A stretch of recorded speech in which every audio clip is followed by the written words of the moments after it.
Hi అండి, welcome to my healthy cooking. ఈ రోజు మన హెల్దీ కుకింగ్ లో బఠానీ చాట్ ఎలాగో చూసేద్దాం.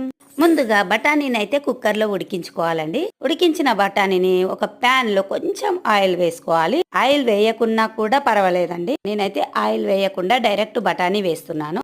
తర్వాత కొన్ని టమాటోస్, ఆనియన్, కొత్తిమీర, కొంచెం సాల్ట్, కొంచెం చింతపండు రసం, చాట్ మసాలా, సన్నగా తరిగిన పుదీనా, కొత్తిమీర ఇలా ఒకదాని తర్వాత ఒకటి వేస్తూ కలుపుతూ సిమ్ లో పెట్టి కొంచెం ఫ్రై చేసుకోవాలండి. అయితే బఠానీ ఉడికించేటప్పుడు పొటాటోస్ ని కూడా యాడ్ చేస్తే అది కట్లెట్ అవుతుందండి. మనకు బఠానీ చాట్ కావాలి అంటే ఓన్లీ బఠానీ వేసుకోవాలి. అంతే, కట్లెట్ అయితే రెడీ అయిపోయింది. ఇప్పుడు ఇది ఒక బౌల్లో తీసుకొని సన్నగా తురుముకున్న క్యారెట్, ఆనియన్, కొత్తిమీర, కొంచెం టమాటో సాస్, ఆలు బుజి లేదా సన్న సేవ్ అన్ని ఇలా పైనుంచి యాడ్ చేసుకొని సర్వ్ చేసుకోవడమే. టేస్టీ టేస్టీ బఠానీ చాట్ రెడీ. నాకైతే ఈ బఠానీ చాట్ అంత ఇంట్రెస్ట్ ఉండదు కాబట్టి కార్న్ ఫ్లెక్స్ తో నా డిన్నర్ కంప్లీట్ అండి. ఇందులో నేనైతే బనానా యాడ్ చేసుకుంటానండి, చాలా బాగుంటుంది. మరి వీడియో నచ్చితే లైక్ అండ్ సబ్స్క్రైబ్.